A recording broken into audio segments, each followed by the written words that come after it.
lagi di warkop nih di Jalan Durian. Nama warkopnya Kopi 99. Gimana sih rasanya kopi dari warkop 99? Yuk kita pesan yuk. Ada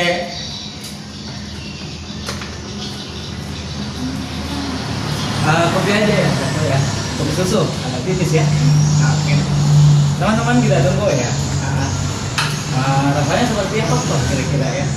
Tapi menurut teman-teman yang lain yang udah sering datang ke sini, rasanya tuh beda dengan warkop-warkop yang lain.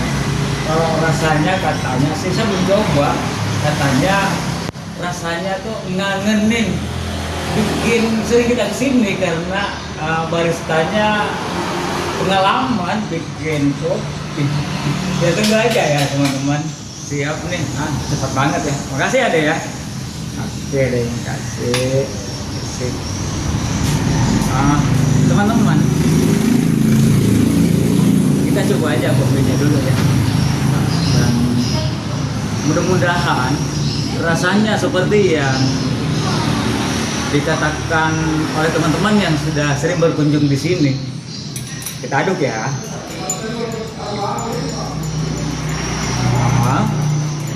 Waduh.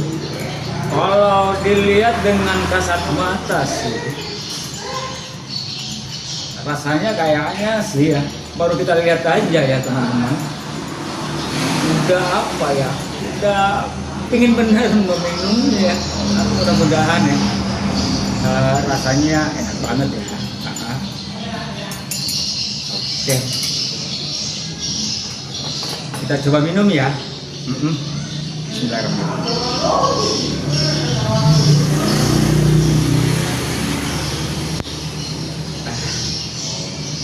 Benar teman-teman, luar biasa.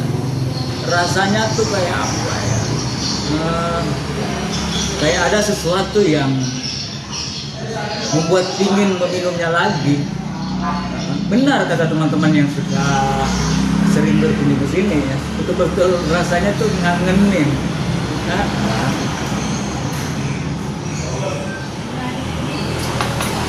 Oke sip teman-teman ya. Dan sambil ngopi-ngopi kita bakalan apa nih, ngobrol-ngobrol ya tentang apa ya, tentang apa aja deh.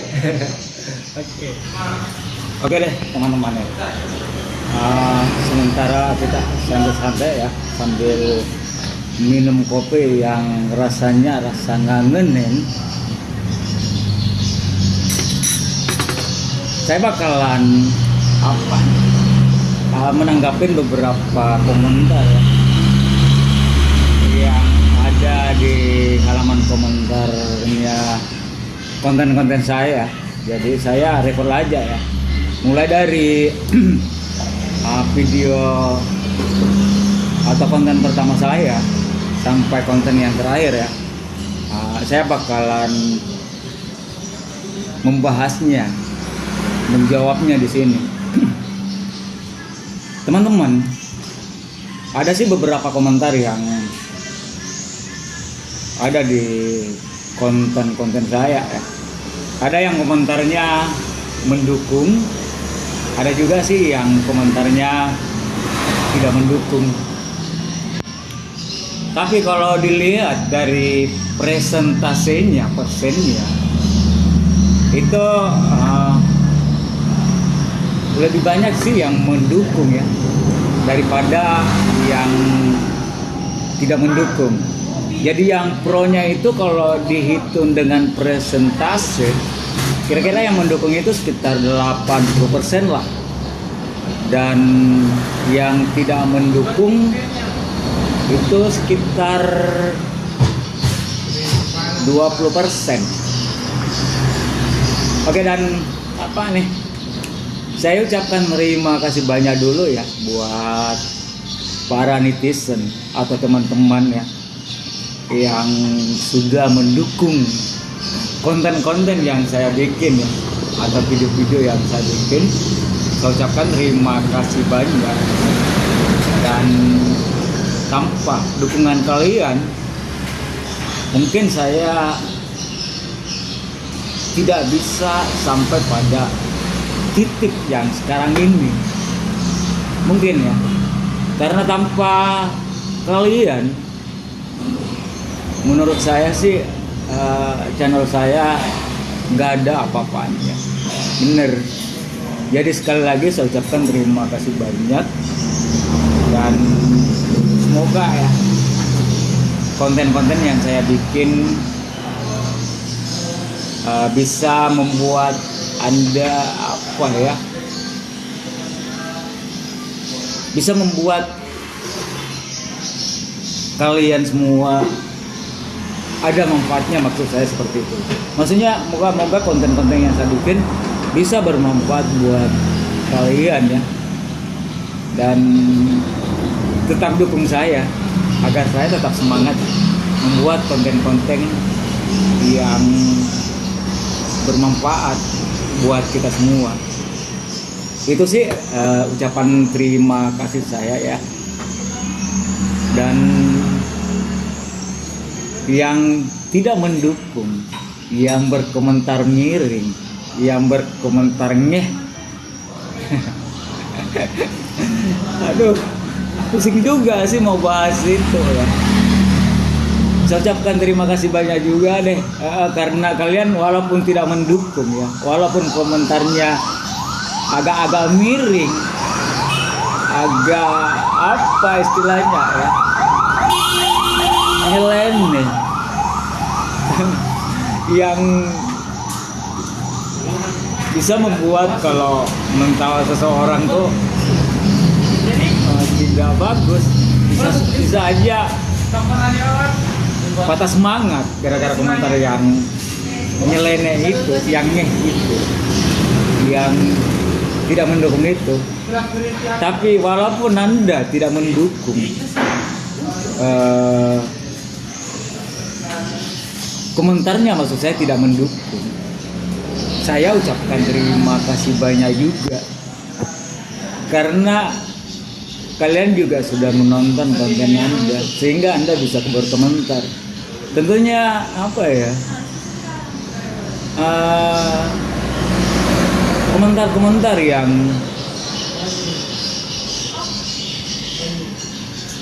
ngeh, yang nyeleneh, itu saya ambil sebagai ini aja sih, sebagai motivasi agar saya bisa membuat konten-konten yang lebih berkualitas. Itu kita ambil sebagai campur aja. Mungkin teman-teman ada di antara kalian ya, sebagai YouTuber pemula seperti saya, sering mendapat komentar-komentar yang agaknya itu, yang agak nyeleneh, yang apa nih, melecehkan kita, seakan-akan tidak mengakui kualitas konten yang kita bikin. Contoh nih, ada sih di beberapa konten saya ada yang berkomentar mengatakan bahwa numpang tenar ya. Komentar yang seperti itu sebenarnya tidak perlu diladeni. Atau dia mengatakan mau tenar ya. Sebenarnya kalau dipikir secara mendalam, komentar seperti itu nggak perlu dijawab. Kenapa? Karena dia dia menjawab sendiri pertanyaannya, dia mau menjawab sendiri komentarnya. Iya benar. Terus ada sih komentar yang bikin bingung, dia sedikit pusing kepala kalau kita membacanya. Kalau dimasukkan di hati bikin sakit hati sih. Tapi untung saya nggak seperti itu. Ini nih, dia bilang mau cepat kaya ya. Ya siapa sih yang nggak mau kaya? Semua orang mau kaya, termasuk yang berkomentar seperti itu. Apakah Anda nggak mau kaya? Sama kan, sama-sama mau kaya. Sebenarnya pertanyaan seperti itu juga tanpa dijawab pun sudah terjawab, karena dia menjawab sendiri pertanyaannya, komentarnya, benar nggak? Siapa sih yang nggak mau kaya? Semua orang mau kaya, mau hidupnya sejahtera. Termasuk Anda yang berkomentar dan termasuk saya. Semuanya mau sejahtera, semuanya mau kaya, teman-teman. Ada juga sih ya, ada juga komentar ya, yang mengatakan demikian. Katanya kalau public figure bikin salah, dibully, terus minta maaf, bikin salah dibully lagi. Kalau ini mah jawabannya harus serius. Saya sih sebagai manusia biasa yang punya hati, yang punya pikiran,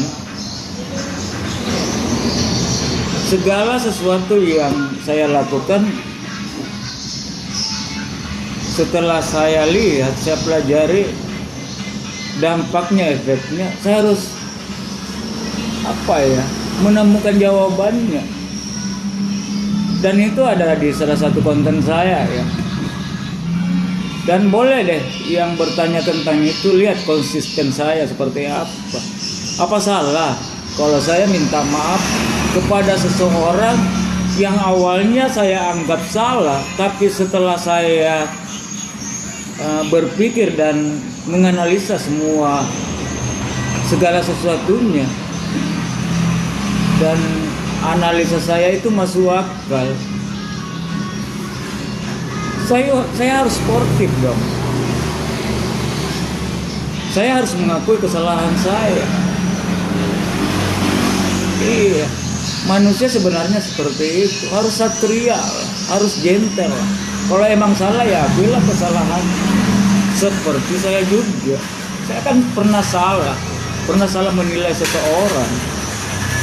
Setelah saya pikir, menganalisa dan mencari tahu, akhirnya jawabannya ketemu dan saya menganggap diri saya bersalah. Makanya saya harus gentle. Saya harus satria mengakui kesalahan saya. Iya benar teman-teman. Komentar itu ya sempat saya jawab. Itu saya mikirnya berapa hari ya? 3 hari kali ya baru saya jawab. Soalnya saya saya harus mikir baik-baik jawaban apa yang saya harus berikan agar jawaban itu tidak menyinggung perasaan yang berkomentar. Ya benar teman-teman. Aduh banyak deh, tapi yang paling banyak itu yang berkomentar mendukung. Itu yang 80% mendukung banget apa yang saya buat, apa yang saya lakukan, apa yang saya posting, mereka mendukung banget. Dan untuk kesekian kalinya saya ucapkan terima kasih banyak. Semoga dukungan Anda itu tidak sia-sia dan saya bakalan terus semangat membuat konten-konten yang lebih berkualitas. Lagi terima kasih ya buat kalian yang sudah mendukung saya maksud saya. Dan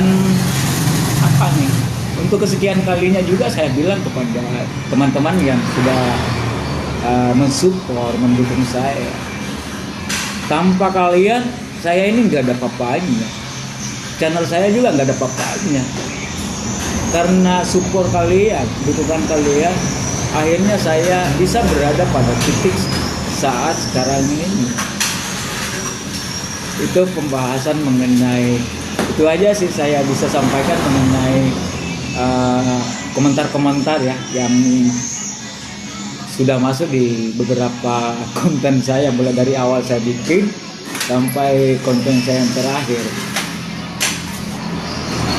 Teman-teman, kita lanjut ya ke masalah masalah YouTube lagi ya.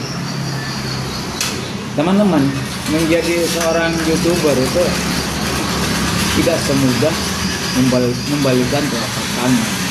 Benar teman-teman, karena saya yang mengalami awal dari saya membuat konten ya, itu saya karena sering nonton kali ya konten teman-teman, youtuber yang sudah terkenal, terus jadi sultan, jadi sejahtera hidupnya gara-gara berpartner dengan YouTube. Jadi mereka itu yang saya lihat sejahtera hidupnya tuh yang banyak bekerja, saya lihat di YouTube ya, dan rata-rata yang berhasil ya bekerja dengan YouTube itu banyak banget. Udah banyak kok yang jadi sultan, dan mulai dari orang-orang biasa ya sampai public figure sudah banyak yang berhasil gara-gara bekerja di YouTube.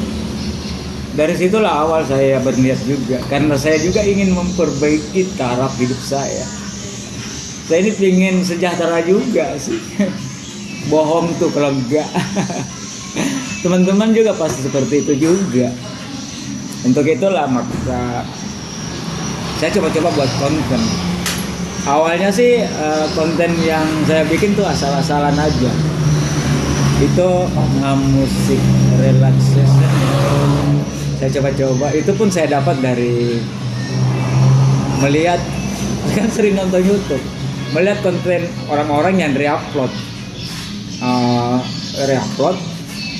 dengan no copyright, yang tidak punya hak cipta. Saya coba-coba demikian. Jadi saya cari nonton dan dapat ya.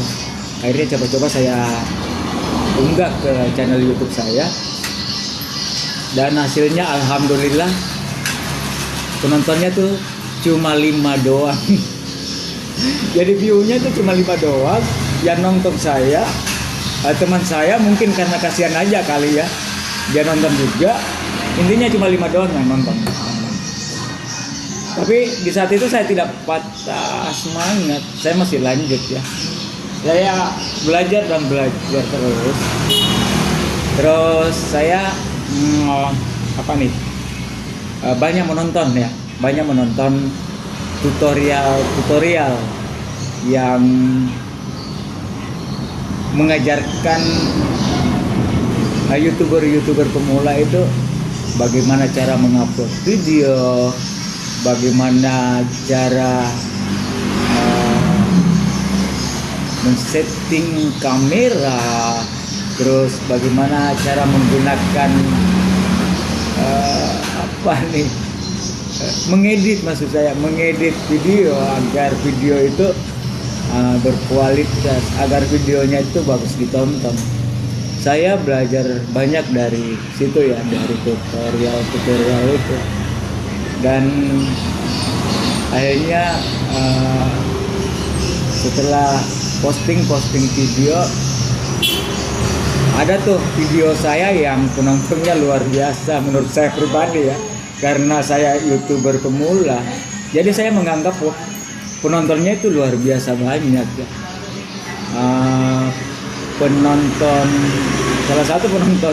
Salah satu video saya yang menurut saya pribadi sudah wah. Itu ditonton sekitar 8.000 ya, 8.000 view 8.000 penonton, dan itulah yang membuat saya tambah semangat membuat video. Dan tidak seperti saya bayangkan, yang ada di otak saya tuh setelah bikin video berikutnya agar dinonton banyak orang lagi, ternyata vlog turun banget penontonnya, malah cuman 100-an lebih lah. Itu pun hasil dari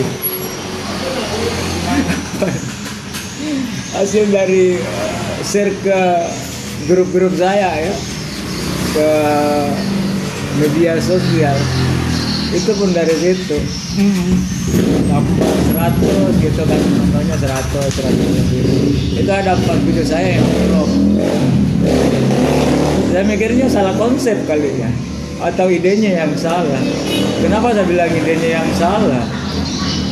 Karena beda sih konsepnya dengan video yang ditonton oleh 8.000 penonton ya, viewer, dengan video yang 4 itu yang vlog. Kenapa saya bikin 4 video yang beda dengan yang lagi naik ya, lagi banyak ditonton? Itu pun karena dipengaruhi sih sama dipengaruhi oleh penglihatan dan pendengaran.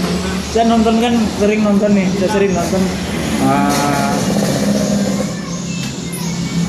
konten-konten kreator ya, yang mengajak tutorial ya, maksud saya tutorial yang mengajarkan kita bagaimana caranya mendapatkan view yang banyak, bagaimana cara mendapatkan subscriber yang banyak. Saya sering nonton yang seperti itu, dan penonton yang seperti itu banyak banget. Maka coba-coba sih bikin konten yang sifatnya tutorial tentang itu tadi, tentang bagaimana caranya mendapat view banyak, bagaimana caranya supaya bisa mendapat banyak subscriber. Tapi cara saya beda. Saya menggunakan edukasi aja untuk meyakinkan teman-teman. Saya edukasinya tuh seperti apa ya? Ada di video saya. Saya sih nggak bisa terangkan sedetail mungkin ya. Intinya apa ya? Di video-video tentang tutorial yang saya unggah tuh rata-rata untuk mendapatkan subscriber yang banyak, jam tayang yang banyak, itu intinya semuanya adalah kualitas konten. Jadi tidak mengajarkan tentang bagaimana caranya mengcloning akun dengan menggunakan aplikasi Google Chrome, enggak seperti itu. Atau saya tidak mengajarkan juga cara teknik macam-macam, bagaimana tidak merekomendasikan juga membeli subscriber. Saya tutorialnya seperti itu sih. Intinya yang bukan yang spesifik, tapi dari segi apanya tuh, secara umumnya. Kenapa saya bilang demikian? Karena sebagai YouTuber menurut saya, kalau ingin bekerja di YouTube itu kita harus ikuti aturan mereka. Iya benar, karena kita bakalan bekerja di situ, jadi kita harus mengikuti apa sih aturan-aturan dari YouTube. Apa yang boleh kita lakukan dan apa yang nggak boleh. Sebagai seorang pelamar yang ingin kerja di YouTube itu harus ikuti semua itu. Kalau tidak dipatuhi aturan-aturan dari situ, saya yakin 100% mereka tidak bakalan menerima kita. Iya benar. Dalam artian konten kita tidak bakalan dimonetisasi, jelas ditolak kalau bertentangan dengan aturan-aturan yang mereka telah buat. Benar teman-teman, itu tentang YouTube ya. Banyak sih saya mau bercerita banyak. Ini lagi nih teman-teman, kita sebagai orang biasa-biasa saja yang bukan public figure ya, yang intinya orang-orang nggak dikenal lah, ingin menjadi seorang YouTuber itu susahnya minta ampun banget. Perlu kerja keras. Ya benar teman-teman, perlu kerja keras. Kalau nggak kerja keras ya begitu-begitu aja sih. Bisa saja patah di tengah jalan. Saya aja hampir mengalaminya, hampir patah di tengah jalan. Tapi untung masih ada teman-teman ya yang sering mengkasih support di komentar-komentarnya konten saya. Hampir juga sih sudah hampir down, tapi ya harus tetap semangat lah. Beda dengan public figure teman-teman. Public figure ya, kalau dia sudah punya channel ya, bukan semuanya ya, tapi beberapa ya. public figure tuh kalau udah punya channel, terus konten mereka lagi menurun ya, view maksud saya, penonton mereka lagi menurun, dia itu ini aja sih menurut saya, dia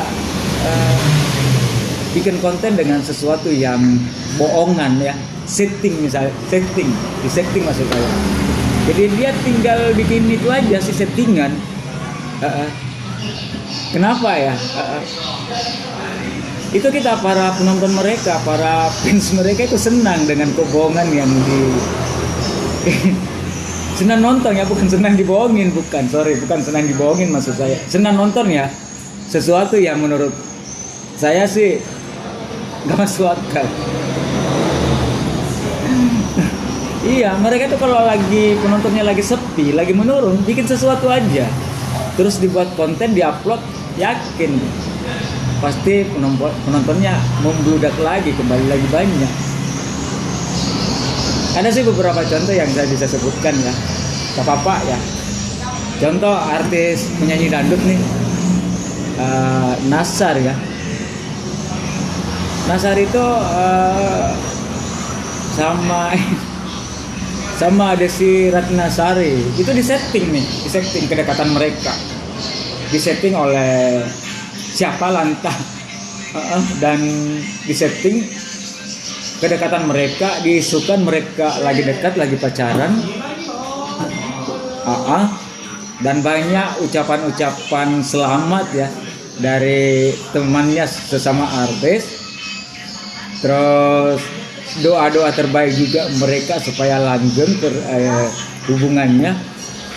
Ini baru pacaran nih ceritanya, baru dekat ya, belum pacaran kali ya, baru dekat. Sudah ada yang menganggap mereka bahwa hubungan mereka itu serius, dan kita sebagai penonton juga penasaran, ingin tahu, dan rata-rata ingin tahu tentunya. Dan karena penasaran itu ya, akhirnya banyak yang nonton itu, dan penontonnya sampai jutaan. Enak banget mereka ya, bikin sesuatu yang begitu-begitu aja udah penontonnya udah jutaan. Kita setengah mati bikin sesuatu, penontonnya segitu-gitu doang. Dan endingnya teman-teman, ending dari isu pacaran mereka berdua antara Nassar dengan artis Desi Ratnasari itu, akhirnya mereka mengakuinya sendiri bahwa ini demi sebuah konten. Jadi ujungnya tuh mereka ngaku, tapi prosesnya itu, ya di prosesnya itu dia banyak penonton, dan di ending, di terakhir dia mengakui bahwa itu hanya demi kepentingan sebuah konten. Enak benar mereka ya, public figure. Kalau pingin bikin konten ya bikin isu-isu seperti itu aja, bikin settingan aja. Kalau kita mah orang biasa-biasa saja, coba mau bikin settingan seperti apa? Kalau bukan kerja keras, kalau bukan membuat sesuatu yang video yang berkualitas, yang bermanfaat, yang berguna buat para penonton. Susah benar teman-teman. Saya yang merasakan betapa susahnya mendapat penonton, betapa susahnya mendapat subscriber. Entah jidat nih biasanya dipukul berapa kali dalam satu hari. Kalau ini mah benda biasa ya, kayak benda-benda ini. Ini mungkin sudah bonyok nih dipukul gara-gara pusing mikirin konten. Bagaimana caranya bikin sesuatu, bagaimana caranya bikin video, bagaimana caranya bikin konten agar banyak orang yang menonton. Pusing mikirnya. Kalau public figure, artis enak, bikin settingan aja, bikin sesuatu yang bohongan demi konten, ujungnya katanya membela diri demi konten. Banyak teman-teman. Aduh. Teman-teman ya, Saya rasa sudah banyak banget ya yang saya bicarakan di sini, dan tidak ada salahnya saya minum kopi dulu ya. Kopinya Warkop 99 Jalan Durian, Kabupaten Bone, yang rasanya rasa ngangenin. Kalau Anda penasaran dengan kopi rasa ngangenin ya, berkunjung deh di sini di Warkop 99 Jalan Durian. Pasti Anda bakalan datang terus di sini. Ini saya dapat informasi dari teman dan nyatanya memang benar sih. Yuk minum yuk. Minum. Kita minum nih ya, minum.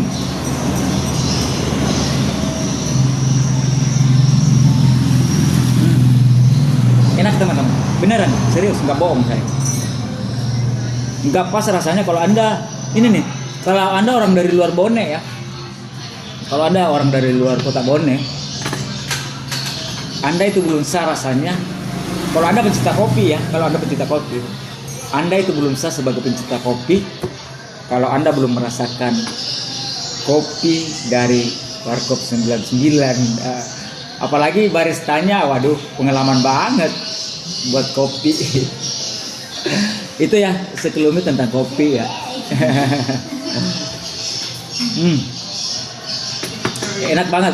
Nanti saya bakalan ini nih, bakalan bikin satu konten ya, mudah-mudahan konten berikutnya ya. Rencananya sih di sini juga.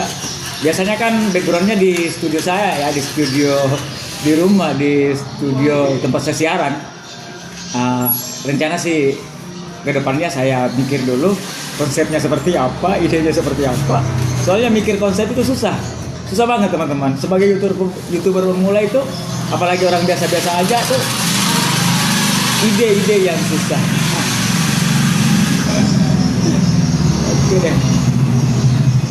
Oke deh dan teman-teman ya, demikianlah yang saya bisa sampaikan ke kalian. Mudah-mudahan yang saya sampaikan tadi bisa bermanfaat buat kita semua dan bisa menjadi pelajaran juga buat kita semua bahwa mengenai komentar-komentar yang miring tuh sebenarnya sih nggak usah ditanggapin menurut saya. Dibiarin aja gitu ya. Terus yang komentar-komentar yang mensupport kita itu ya menurut saya perlu kita tanggapin dan dibalas dengan baik, dengan sopan. Terus itulah yang membuat tanggapan komentar-komentar yang positif itulah yang membuat semangat kita bertambah untuk membuat konten-konten yang lebih berkualitas ke depannya. Itu sih yang saya bisa sampaikan. Dan betapa susahnya jadi seorang YouTuber pemula ya. Mau sukses itu susah, beda dengan artis ya. Seperti yang saya katakan tadi, artis itu gampang mah. Ibaratnya masak aja, diposting, diunggah, udah penontonnya udah jutaan itu. Ya kemanjangan kali ya teman-teman ya. Ntar kalian bosan juga sih dengan saya ngomong. Oke, cukup sekian ya teman-teman ya. Terima kasih banyak semuanya. Assalamualaikum warahmatullahi wabarakatuh. Dadah.